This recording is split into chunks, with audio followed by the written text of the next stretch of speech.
So welcome to lecture 16 of MCS 507. So the topic of this lecture is p-expect and testing. In between, I will say something about pattern matching. So what is the setup? Suppose you want to interact with another program that is interactive, so via the terminal.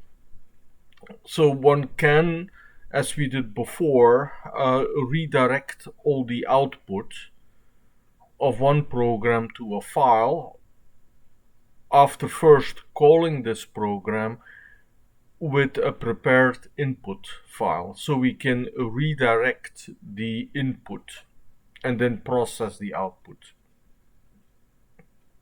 This works in a program that runs a while and it's not too good. Many it works in the case of mpsolve, but many programs have a terminal interaction, and in that way, when we can capture the replies of the program, we can interact with that program without having to resort to intermediate files. So I learned for the first time about p-expect when I was trying to understand how SageMath worked. The second topic of today is testing. I will give an example of a benchmark collection. So all good software has been extensively tested, and there is in some disciplines, here I will use computer algebra, there is kind of a canonical or there is a widely accepted benchmark of problems that every computer algebra problem system is supposed to be doing. So p-expect can be used to systematically test all computer algebra systems. Okay, p-expect, what does it do? And how do we interact with programs again? So interfacing with programs, we can do this via the lowest level, via the library level, if we have a shared object file and if we can compile the program. But often this is not the case, or it's often also not really desirable. Now think about computer algebra systems or online terminals. If you are using Python as an interactive computation, then if the program has a command line interpreter interface, perhaps that is the way we want to interact with the program. So what is p-expect? It is a pure Python module for spawning applications, and the applications are called children. So the child application is actually an instance of the other program. So p-expect is p from Python, and it comes from an extension of the Tcl scripting language. Tkinter, we may have mentioned this. It's easy to install. I should say there's one problem with it, is that the spawning of children doesn't really work on Windows. So this is mainly Linux or a Mac solution here. So this does not really work for a cross-platform interaction.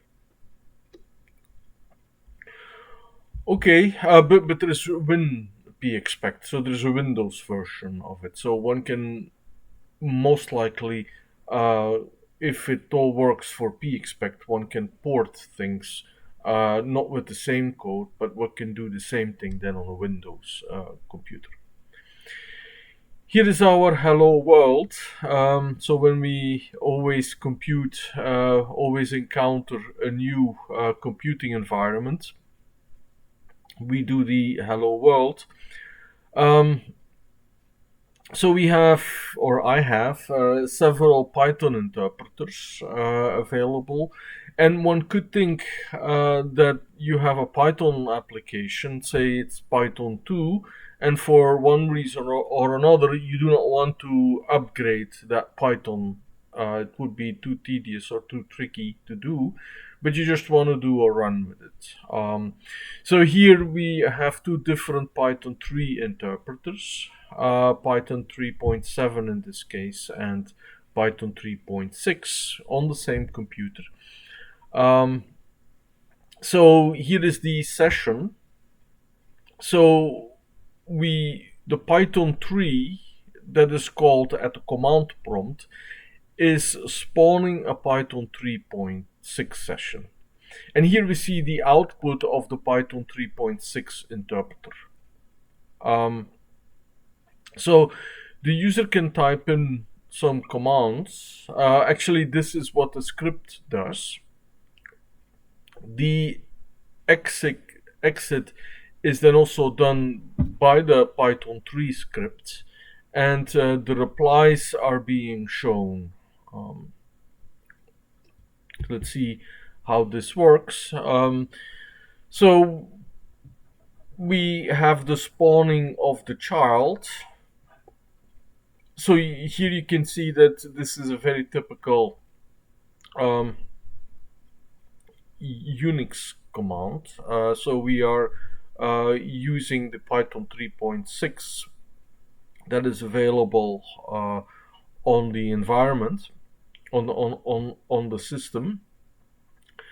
There is the interaction that we are waiting for the prompt. So here the prompt in Python are these three arrows here.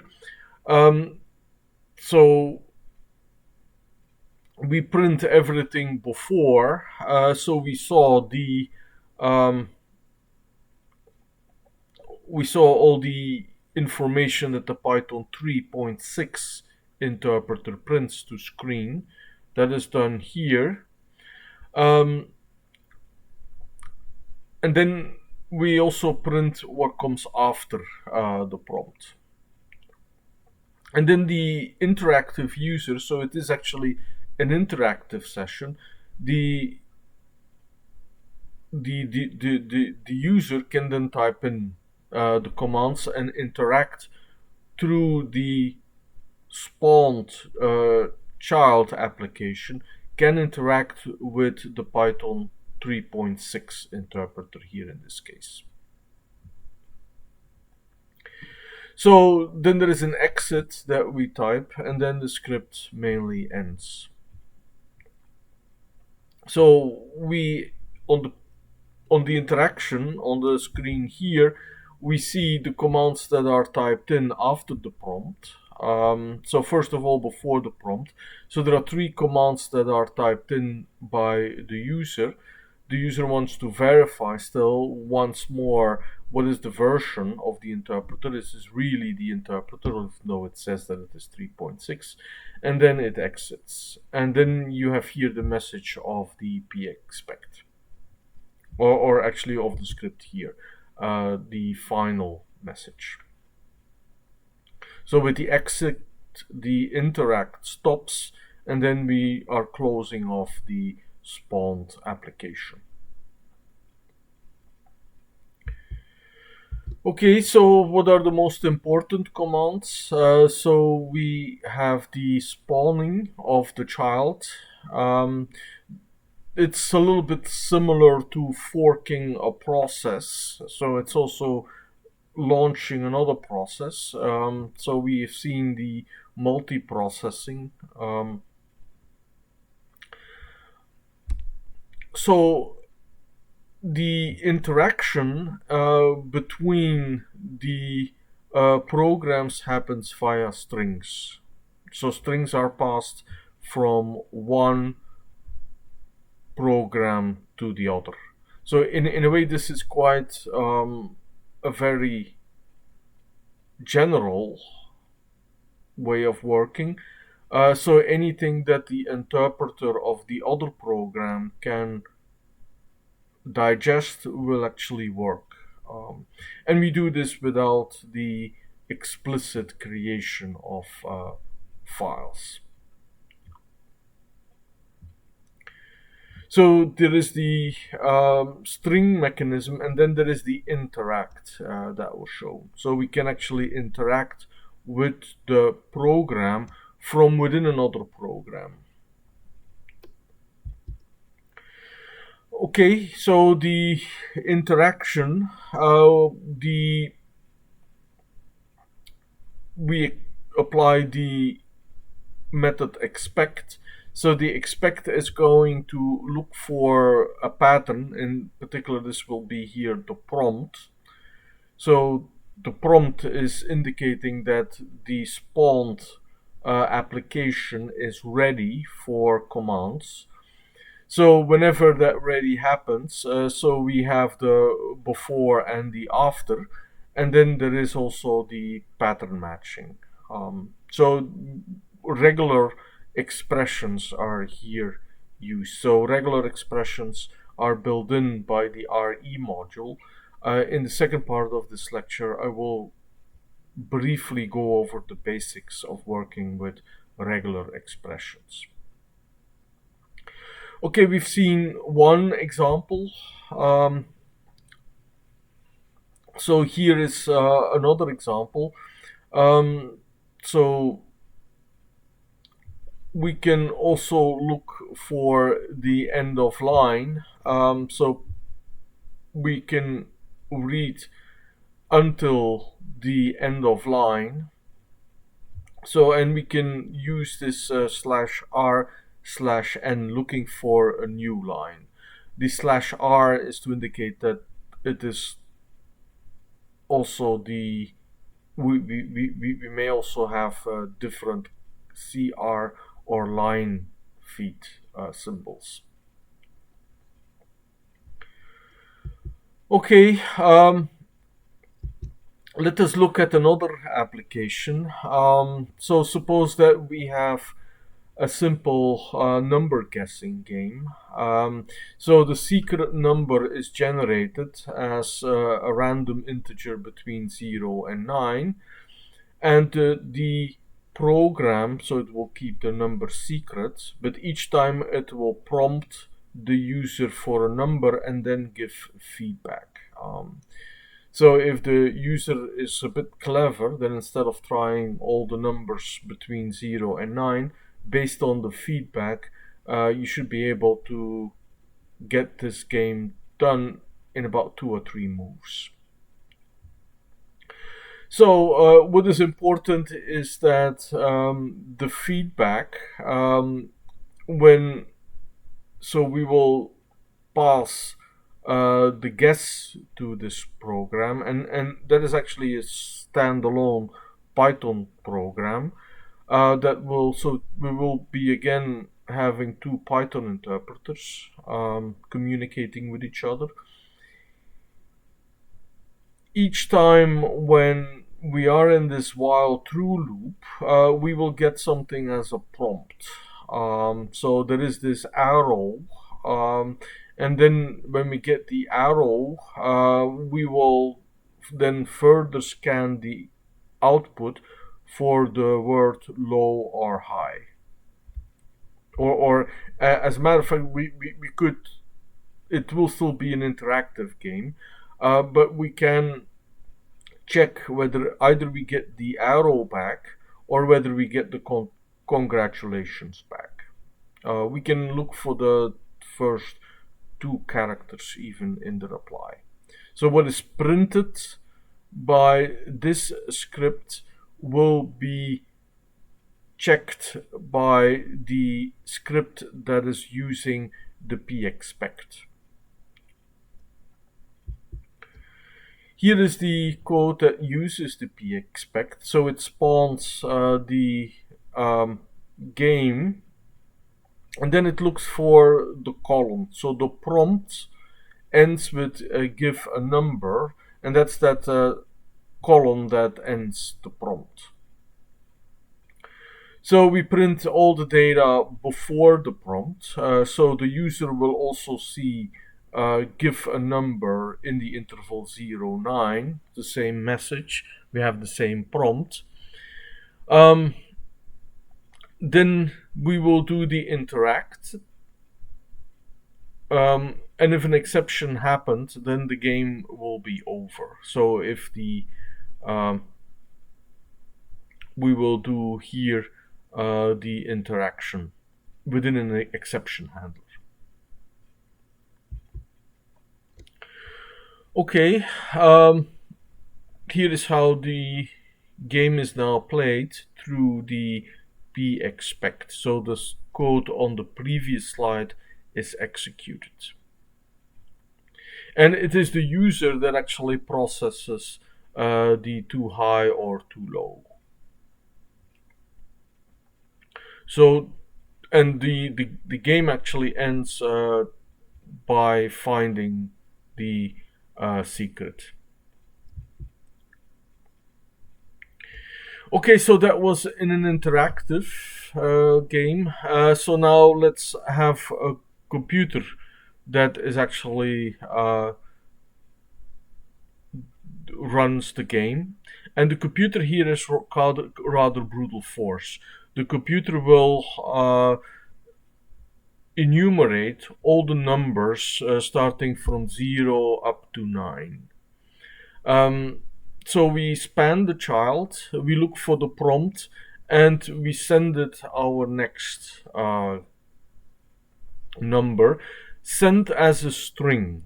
So here this is the illustrating the communication between the two programs via strings. So we have the send line, which means essentially the same as the user typing in a number followed by a return. So send line also sends then the end of the line. Then we read 6 characters. So we read 6 characters, and that will be enough to decide whether we are whether we can figure out the reply. If the reply starts with the congratulations, so we look for the first 2 characters, or the last 2 characters that have been received as the reply, then we know we can stop here. The program has then guessed the secret. Okay, so that's 2 examples of a guessing game. Either the computer plays it, or we have it running in an interact. Here we have the running of the guessing game, and the 2 was the secret number. Okay, 2 exercises. So the computer playing the game was doing the brutal force, modified this guessing game so that the feedback of the oracle, too high or too low, is also taken into account. And then instead of enumerating all possibilities, one can apply bisection to guess the secret. A more involved exercise is to build a better interface to MP-solve. So MP-solve can also be used via a terminal interaction, and we can have input generated from a Python script and pass that to the MP-solve. Here you can also use this already to test the 2 root finders. So NumPy has a root finder, could also be in SciPy, but this is a root finder that doesn't really use multi-precision. So MP-solve can do a lot more than what you can do with 64-bit precision. So MP-solve is actually quite good in solving a lot of pathological cases. That's the main point. In some sense, one can see this both ways. We can define a better interface than what we did in lecture 6, but we can also start thinking about testing a benchmark test suite. So that could be very good for deciding whether to adopt certain new softwares or not. So you have your polynomials that you want every root finder to find the roots of these polynomials, set up a systematic test. Can also be used to see whether to transition to another version. So the p-expect makes also the automatic testing possible. Okay, so this is kind of introduced what I just indicated. So we can use p-expect to use Python to control other programs.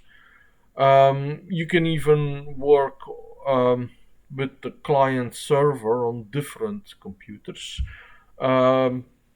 Password interactions can also be automated. So setup scripts, installations can be done, and it can even be used to control web applications. So there is a text-based web browser, and you can use that to communicate not only via the terminal, but also via web browsers.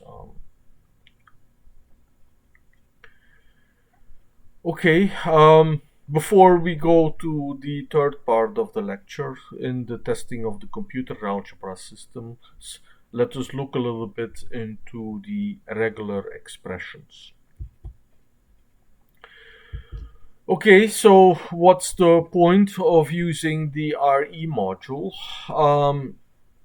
So we are passing strings, and in some sense strings are very flexible, but on the other hand, parsing strings is quite tedious. And it can also be somehow sometimes ambiguous. So if you prompt the user for yes or no, there could be already 4 different answers. Either the 2 short answers, lowercase, uppercase, and or also the full answer. So the entire yes is accepted as well. So here, for this case, we would already accept 4 different answers. Now, having an explicit test is rather tedious, but we can use the RE module, which is a standard Python library for that, to make this better rather than the explicit testing. How does it work? Well, we have 2 answers. So we have the short answer or the long answer. And we can match whether something matches short or long. So with the match operator, so any given string, we can see whether there is an exact match. So the match actually also returns a match object. We can check whether we can use, if there is a match, then there will actually be a match object be returned. Otherwise, the return is actually none. So the nice thing is that we can, if there is a match, we can kind of normalize the reply. So what can we do with this match object? Here you see that if we have a match for long, so what that means essentially is that the character y, small case or uppercase, so this vertical pipe here is the OR, So we have a match long, which is the uppercase. It does not match the lowercase, but it matches the uppercase here. And then we can do the grouping. On the match object, we can group and return where the match was happening. So here you see that the long then returns the capital Y. And eventually we can then even convert to the lowercase here. So for the 4 possible answers, we have then reduced these 4 possible answers to 1 character. Okay, so the match function matches strings. We have a pattern and a string, and we can check simply whether there is a match object that is returned or not. So here there is a match object if we have HE, so the character string is a substring. So the pattern here can be just a substring. The high is not a substring of hello, and therefore the matching essentially fails. So when the matching succeeds, then a match object is returned, and further actions can then be done with that match object. So we can group the substring where the pattern actually matched. Here we have the entire substring in this case. Okay, match only works from the start. So if we want for substrings that can be anywhere, start anywhere, then we have to do the search. So this looks for a substring here. Okay, what else? Sometimes we want to get formatted data. So here we have the formatting of time. So it uses a very particular format, and we can parse that format. So what we expect from this timing format is we expect a 3-character for the name of the day, the short name of the day. Then we have the name of the month, the day of the month. So here this was done on Monday, 11 November 2013, and at 7:19 in the morning. So the time can also be specified. So we can see that the pattern that is defined over here, the pattern matches the output of the current time from the time command. So there is a match. So we can check whether something is properly formatted. Another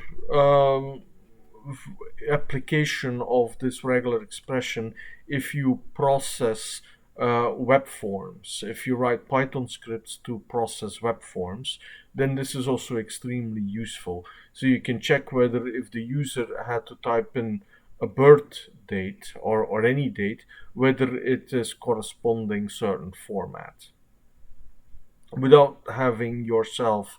So you just specify the pattern. So whether you expect an alphanumeric character, whether you expect digits and how many digits you expect. Is there white space, or are there, like in this case, columns here in between?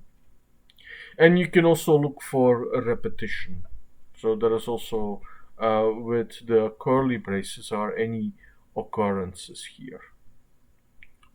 How many times there is an alphanumeric character, is it essentially saying. Okay, so this is very powerful. Here is another illustration. So for a greeting, you allow many possible greetings, either with the dot or without, or with a space, or the shortest form possible. So the title, checking whether there is a title, you can check on this, the valid titles. So here is what you allow for the input, and then you see certain variations that are not allowed. So the mismatches are given with the falses here.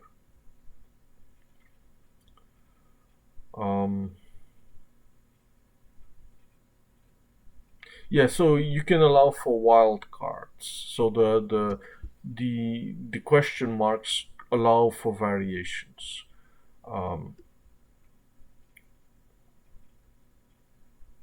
The dot is special, so the dot can mean any character. If you really want to mean the dot, then you have to use the slash dot.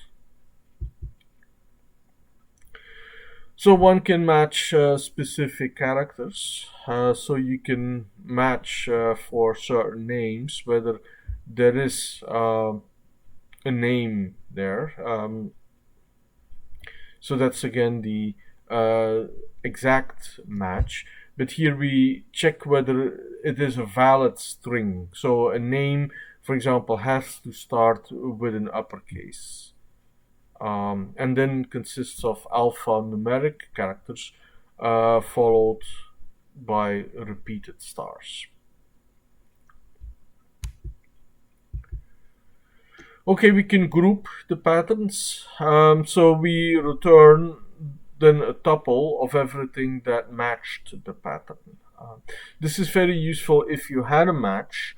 Then you can use the information. So you can start processing the information. If it is alphanumeric, is it containing of decimals, we can then start to compute. You can then do the parsing to the specific type.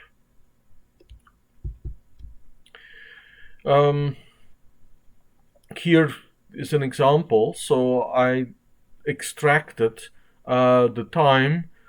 So, and the time, then we have the hours, the minutes, and the seconds.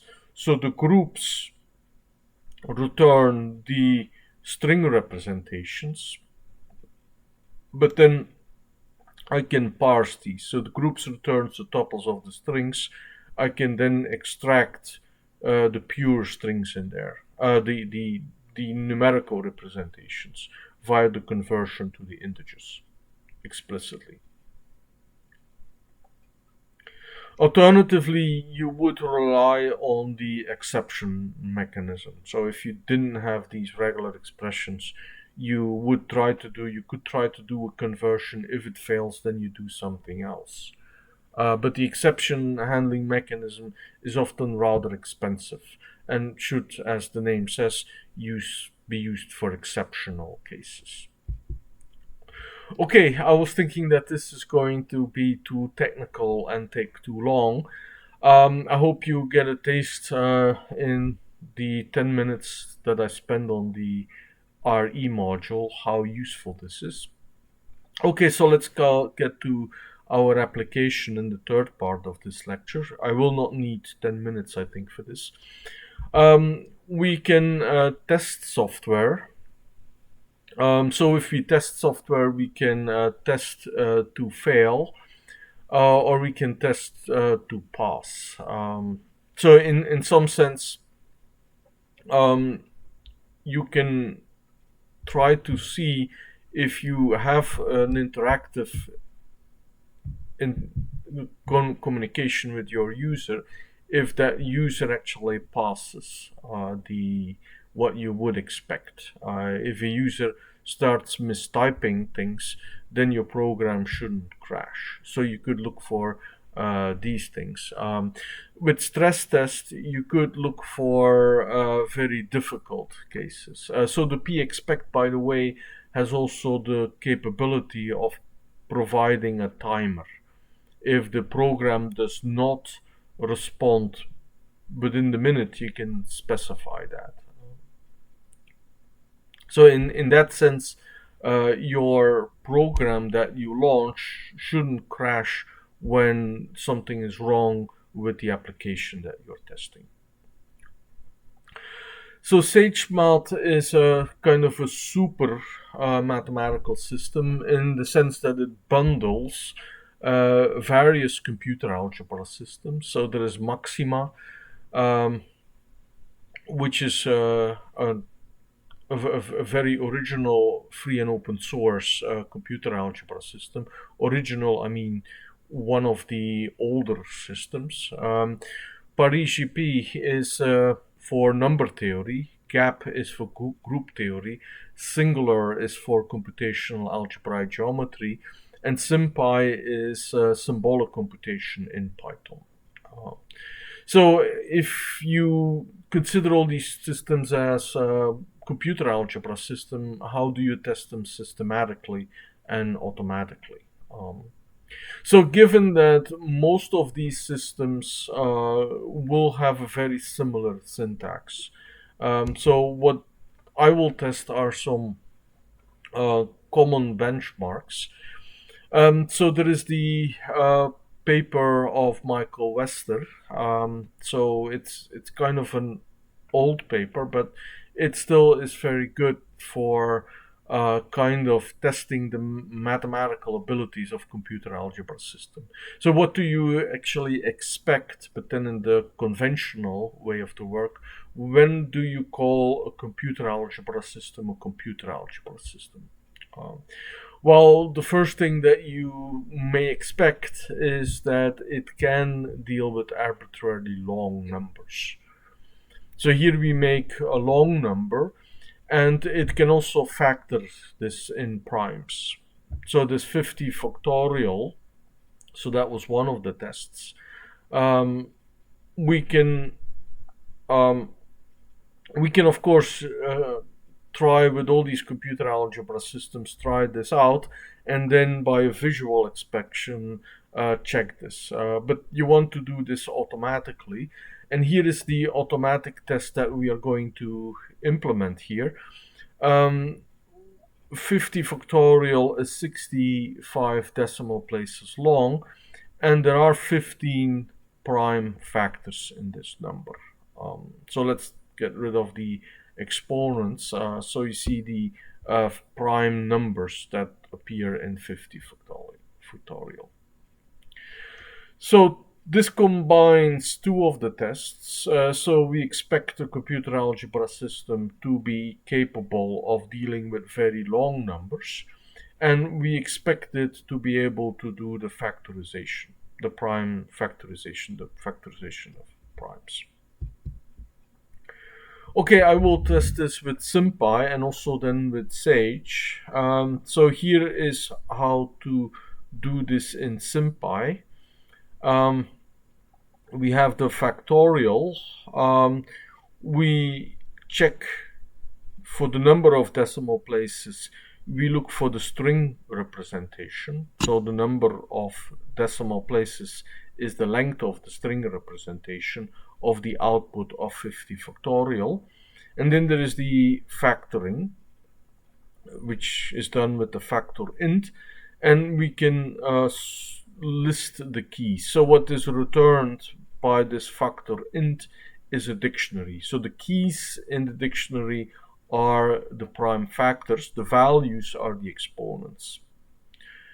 So we sort them, and we then also make a string representation, and the length of the dictionary actually counts the number of prime factors. Okay, here is how the test now works. This is the output of the string of the script that was on the previous slide.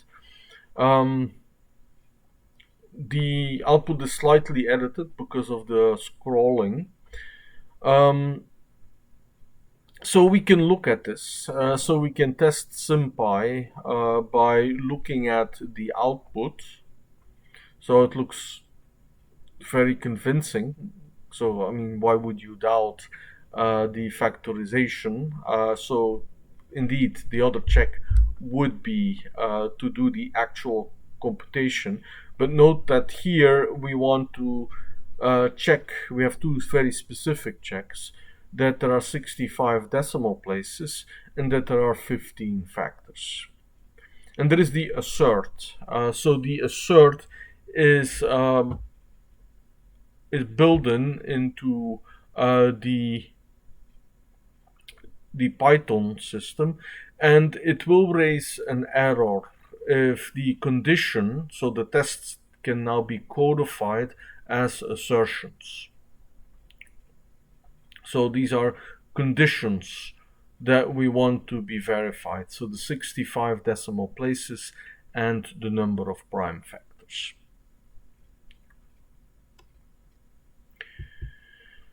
Okay, if the condition is true, then the test is passed. So this has the advantage that the program is far less verbose. So you can do a lot of asserts, and when all is well, nothing will happen. If you want to that the program does not crash on any of the tests, you would build an exception handler that then captures this assertion error. And eventually you then also write for every test that fails an appropriate message. Okay, let's do this also with Sage. So here is a version test on Sage. I must say that when you run this, it takes a while for Sage to come up. Sage is a huge system, and when I ran this, I was wondering whether something was wrong. Here is the testing whether a certain version of a program is present. We get we spawn the child. We expect the prompt. So this script will not crash.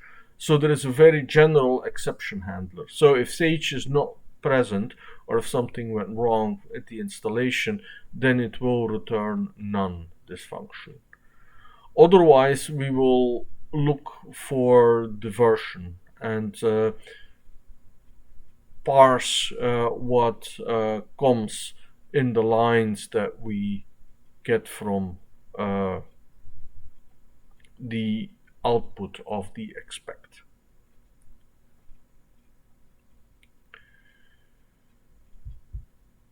Okay, so then